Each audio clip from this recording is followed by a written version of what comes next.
Do you ever slide into the start of one of these and realize it's going to be pretty darn good and that you have things in common with the guest? I feel like you do because you do a lot of the guest picking, but I'm going to have fun today with our friend Destiny Burns. I knew you would. So for me, this is one of those ones where I'm like, what is the most unexpected thing somebody could do at 47? After, say, a long marriage ends and like you have a high paying career, that's going fine. What you might imagine you would do may or may not match what our guest today did. I could not have predicted it. When I got to the part about the fire, I was like, okay. I stopped, I read it again and said immediately have to pitch Destiny Burns. And lucky for us, she said yes. So stick around. You're not going to want to miss this one. Hi everyone, Tim Kitzrow from NBA Jam and NFL Blitz, welcoming you to The Backpack Show. Your hosts, Chris Brogan, Kerry Gargone, Boom Shakalaka. Backpack Show. I love a good pivot me, and Destiny's had like 5. So wild. I think we're going to have a super show today. Hey, look, I just want to say hi to Becoming the Bear. I've connected with Mr. Bear here recently because he is posting, he's going through cancer and he's getting quite the pretty aggressive treatment going on right now. So we're on a tumor shrinking journey and I'm really glad Mr. Bear came to say hello. Chloe made it. Chloe was out doing other stuff and came by the show. Chloe, our sponsor, Chloe. That's our sponsor. Chloe's our sponsor. And then we have Jackie's here.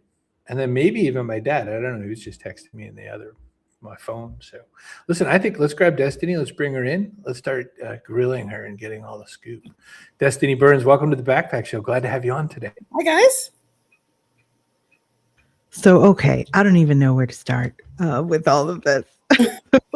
Again, I like one career pivot. I'm like, wow, that's so interesting. 5 is like this whole other thing. Would you have thought that you were going to make this many changes in your life, or were you like on a path to do one thing, like say be with the Navy, and just found yourself making some different decisions as circumstances changed? Like, how did this happen, basically? What happened and how did it happen? Well, the real trick and the real thread is, and I didn't really realize I was doing this until about 5 years ago when I looked back on my life. But all these changes that I've made and the pivots that and the twists and turns that I've taken have all been to live a life in accordance with my core values, who I am as a person, and my why, what I'm passionate about. And your core values don't really change. You are who you are. Once you understand that, you can live in alignment with it more purposefully. But your why does change. What you're passionate about does change over time as you change, as you grow, as you evolve. So it's kind of like, I kind of think about it like a compass, like your core values are kind of the base of the compass and the needle is the why and points you where to go. And you can either follow that and change and evolve and grow and do other things, or you can stay stuck. I mean, that's a lifestyle choice you make. And I would say that's kind of the secret of it, is just doing that over and over and over again.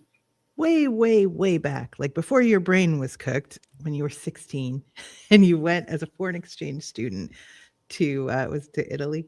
To Italy, yeah. That changed things for you, like changed 100%. Your perspective. Yeah, so I grew up on the east side of Cleveland, Ohio, in a little town called Euclid, and very typical lower middle class suburban upbringing, oldest of 4 kids, not 2 nickels to rub together or whatever. I was always kind of scrappy, had my first W-2 job at 15 and babysat my ass off when I was younger than that, just to kind of get going in life. So I wandered into a meeting at school called AFS Club, American Field Service, and found out about this opportunity to be an exchange student and to go overseas. And I was like hooked instantly. And I did whatever I could do to get the money scrapped together to take that adventure. And I found out a week before I left that I was going to Italy.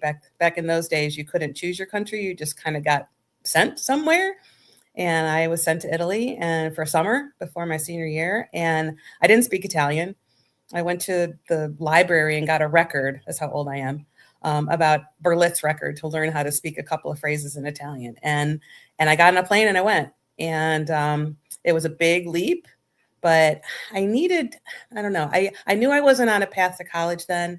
There was no money. I wasn't a great student. I was more interested in marching band and the plays and, things like that and show choir than I was in school.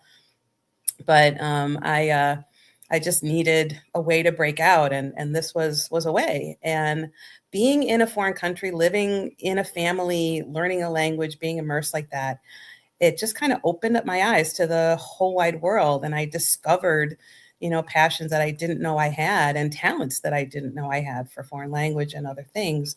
And it just kind of set the stage for, Euclid could no longer contain me when I came back. Destiny, I was looking it all over and I was thinking about the fact that marching band, theater kid, etc. I was briefly in the marching band, E flat alto saxophone. I watched a wonderful young lady on the 4th of July parade, brand new sax that her family had bought her, and she passed out, smashed that thing about 900. Locked her knees. She locked her knees. She shouldn't have done that. Down she went. And then you said, you know what? Navy, that makes sense. How does a band/drama kitty decide you're going to jump aboard and anchors away? Yeah, and I've never been an athlete, ever. I was the anti-athlete.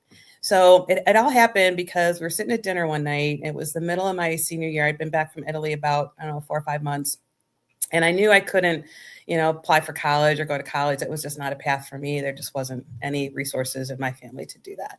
So we were sitting at the dinner table and my dad just brought up, well, what about the military? And I'm like, the military? I never would have popped in my head. I mean, my grandpa was in the Navy in World War II. My dad was in ROTC briefly in college during the Vietnam era, but physically disqualified to serve.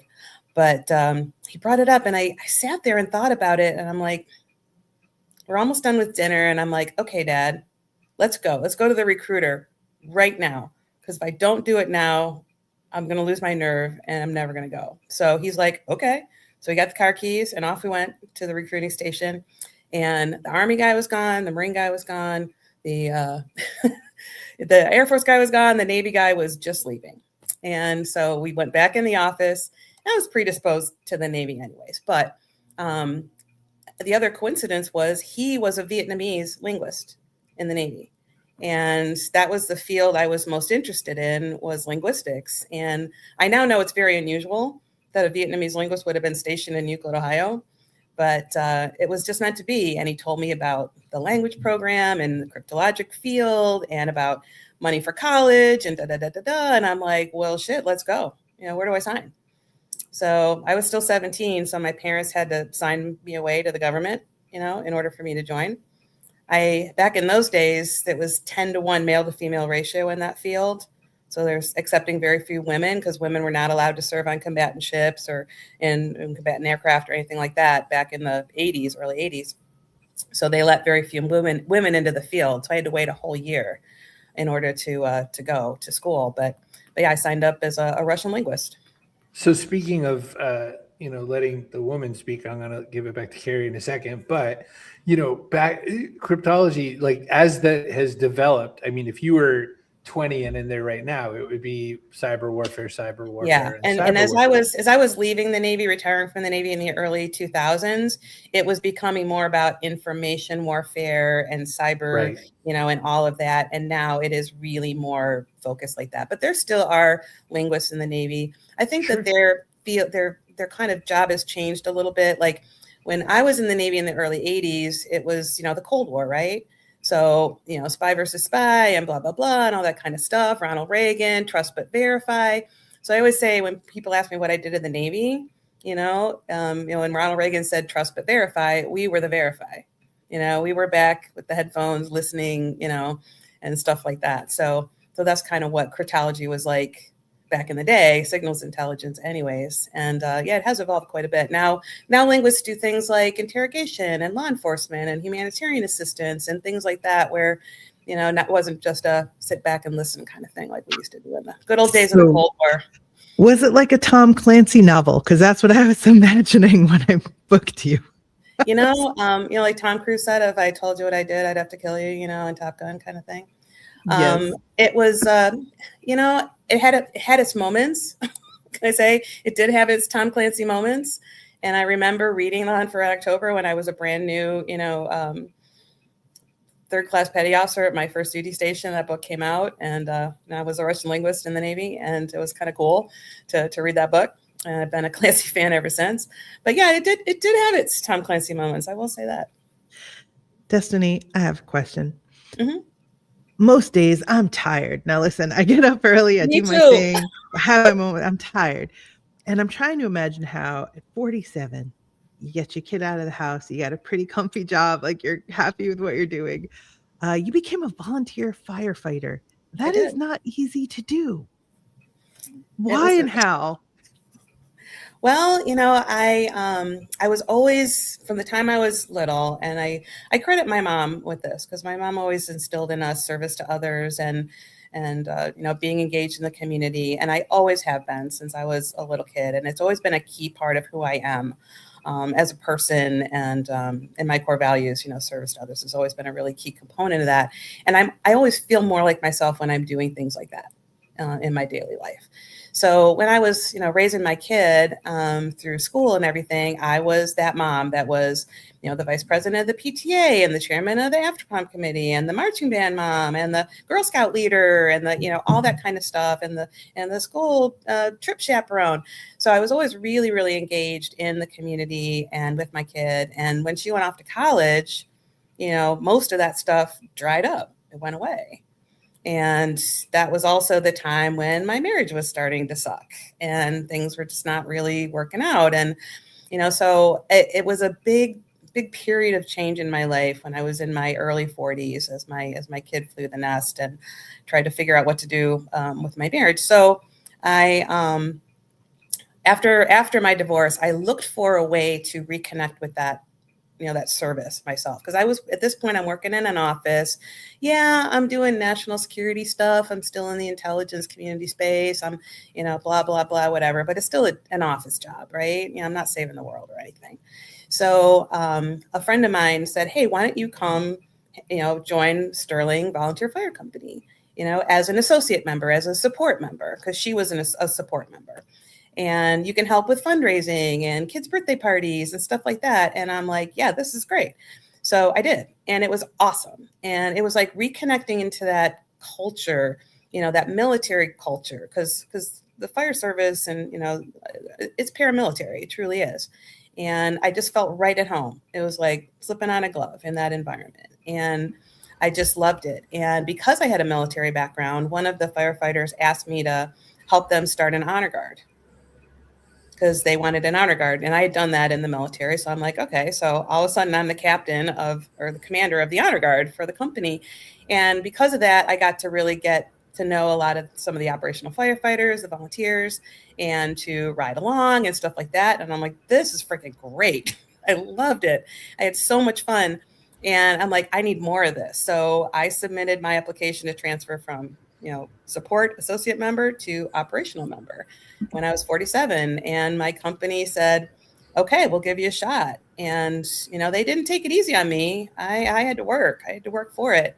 You're there supporting your team and your team supporting you. And it was a lot of work, but, and I did a lot of training, but I rode fire trucks for 3 years and, part-time at night. I had my day job, and then I'd run to the firehouse and, sleep overnight there and run calls. And it was fantastic. I loved it. I loved every minute of it. But when I turned 50, I was kind of like, okay, I'm getting a little bit too old to continue to climb on fire trucks. I can't keep pretending like I'm a 20-year-old man. So I had to figure out what I was going to do next. Well, I think they messed up when they tried to give you the Dalmatian I noticed back there. But that also reminded me, what's her name again? That's Ginger. Yeah, she's being all Ginger. photogenic, isn't she? She's pretty. Yeah. Well, it reminded me, I had this little graphic from before. Whoop, whoop, whoop. Feline invasion. I repeat, we have a feline invasion. Chris, hold very still. Do not turn your head. For the love of Pete, don't turn your head. Oh, the humanity. Yeah, now she's looking.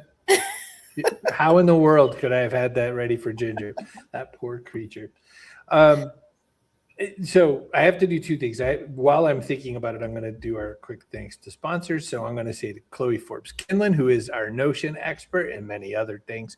She can show you how to build full-on business operations in a box with this kit right here. Go to businessops.co/backpack and you can get a starter kit with way too many bullets that I will never read ever out loud on the show. But thank you, Chloe. We're also sponsored by Fausia Burke. Fausia took a turn where she went from being a book publicist to being someone who has all kinds of really cool information about how to use AI in very practical, grounded ways. Go to fausiaburke.substack.com. Destiny, there's still so much to cover, but you know what's really hilarious is if you think about it, here you are and you're here to talk about the Urban Winery. We haven't asked you one question about it yet. Now, the first question, CLE for Cleveland, also for the airport tag, which a lot of people do. Do you pronounce it CLE Urban Winery or you call it CLE? CLE. Okay. So in your many turns in the road, you said, you know what else I'll try to figure out how to do? Ferment things and sell them to people. How'd that go? What the hell is wrong with you? Can't you just relax and do nothing for a while? No, and that is a character flaw, I think. Yeah, when I opened the winery, in the spate of 2 weeks, I quit my job, my daughter got married, and I opened the winery. And that was really stupid. I don't recommend doing that. That was crazy. Yeah. So when I turned 50, I couldn't keep, running fire. It was just too much on my body. And I just was like, okay, I need to take a step back here. So I took my sisters who live here in Cleveland, my two sisters who I love, Debbie and Denise, and my daughter, Amy, who lives in Virginia. And we all went to Vegas together. And back then I had money because I had a big fancy job. And so we were like ballers for a long weekend. We stayed at the Sky Suites at the Aria. We had limos. We had, the cabana at the pool and all this stuff. And I wanted them around me while I made that next decision about, okay, I no longer have the passion for what I'm doing in my defense job. I love what I'm doing with the fire service, but I can't keep doing anymore. What's next? Where's my why going to take me next? What do I do? I can't keep doing what I'm doing. It's not right. So after that weekend, I decided to move back to Cleveland. I knew I needed to be back in Cleveland. Cleveland is awesome. For those of you that don't know Cleveland is amazing.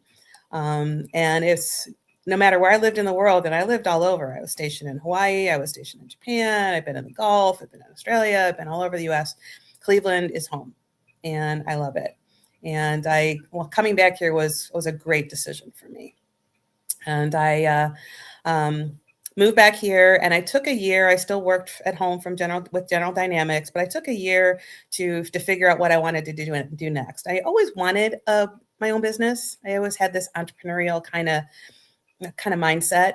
I was in junior achievement when I was in high school, and all that kind of stuff. And then went to work for big companies.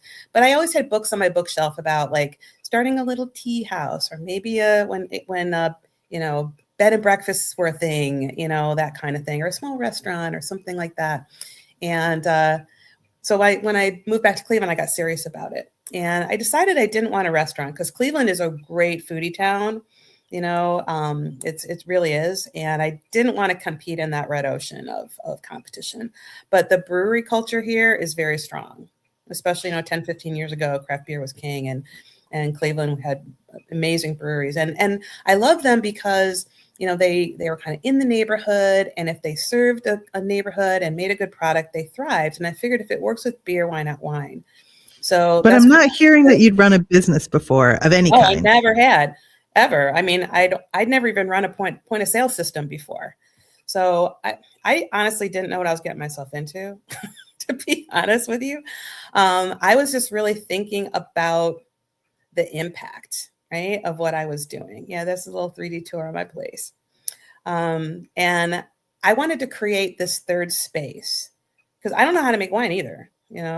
I had to hire somebody to do that. I don't know how to, I never worked at a bar. I didn't know anything about liquor licenses or food licenses or anything like that. This is becoming a theme on this show, by the way, because like last week we had someone who never made candy, bought an iconic candy bar, started making candy. Yeah. You learn how to do it. And the reason why it was, you don't know how to do already. But the reason why is because it wasn't about the wine at all. And it still isn't. I'm 10 years into this now. I'm about to have my 10th anniversary in July of this year.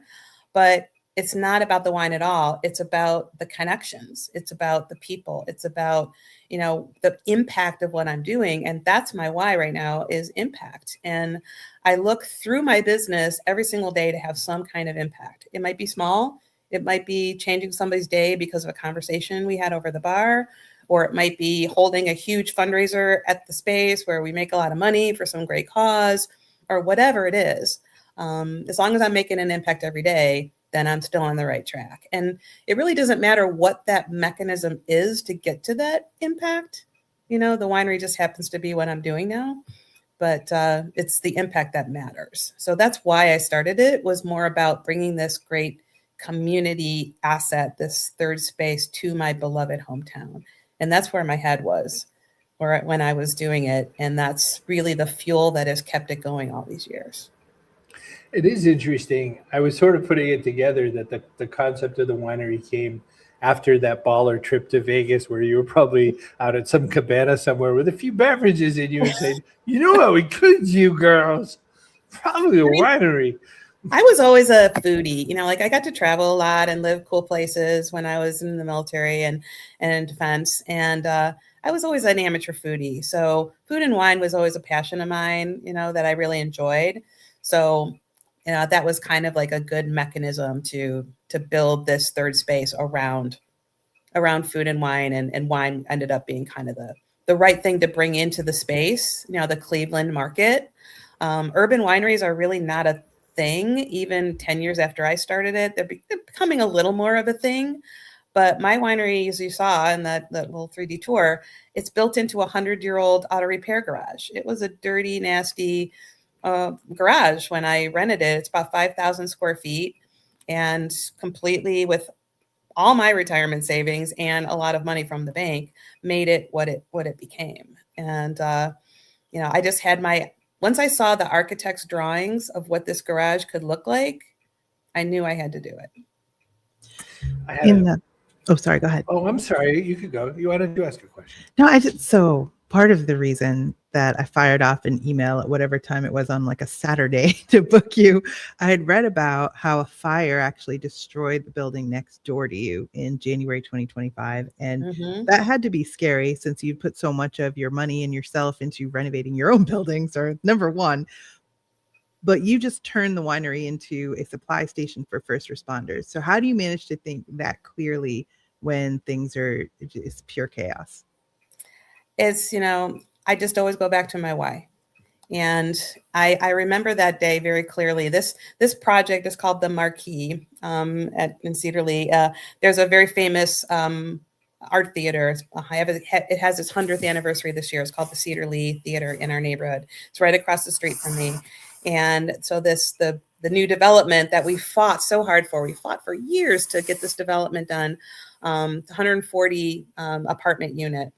That's luxury apartments. That's going to be literally across the street from the winery. And it took years to build. It was 2 months from completion.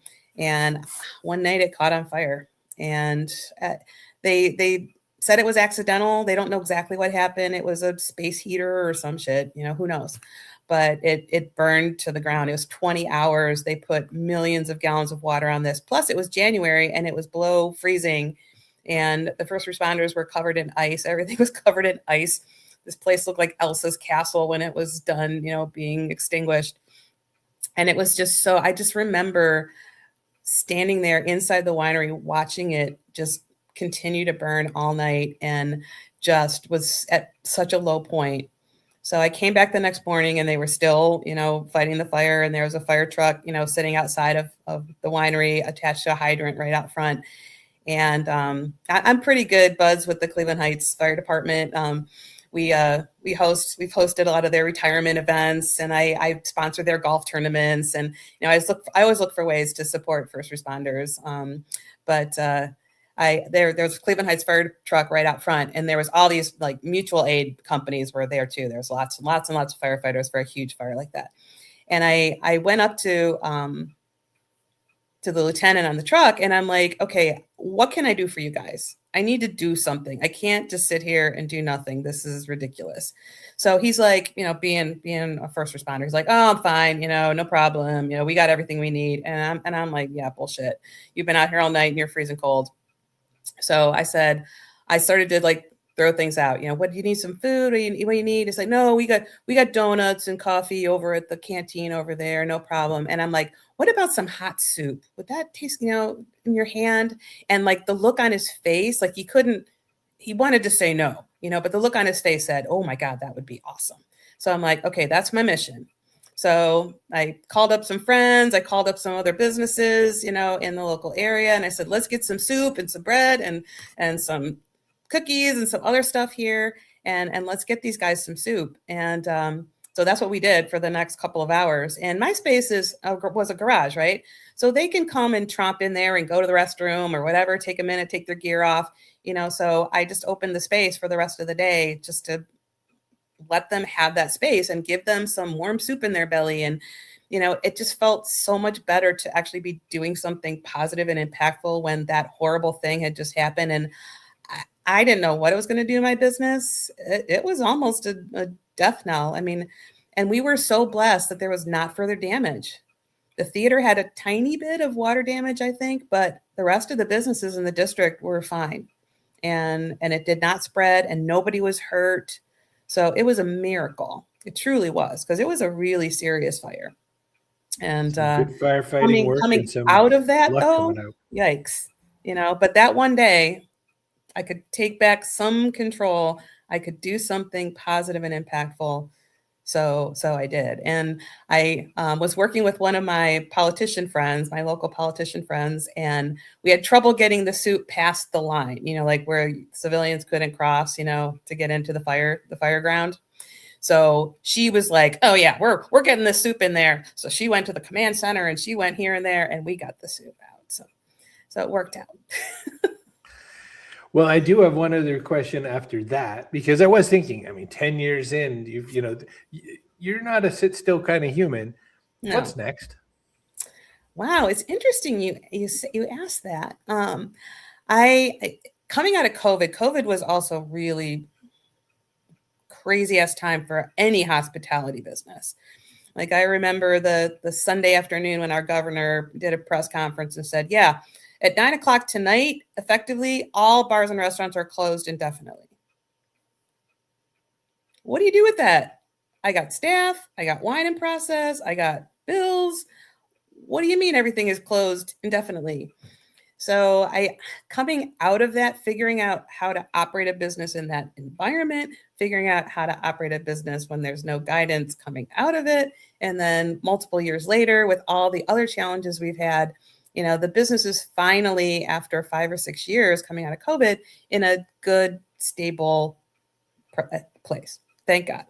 But it's been a ton of work and a ton of focus and a ton of luck and a ton of all that kind of stuff. But we're there. So I really am starting to think about what's next. And, I've got plenty more pivots left in me.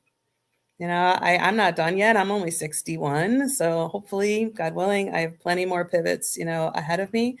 But my dream for this business is to take this CLE and put other cities in that box. I really have a dream of taking this urban winery concept and taking it into other cities and finding other garages in neighborhoods where we can create that same center of influence, that same third space where, we take great pride as celebrating our city, in every way we possibly can. The pictures on the labels and stuff like that, but the local art on the walls and the local musicians and the local businesses and local nonprofits, and I think this concept could be plunked down in every city in America, potentially.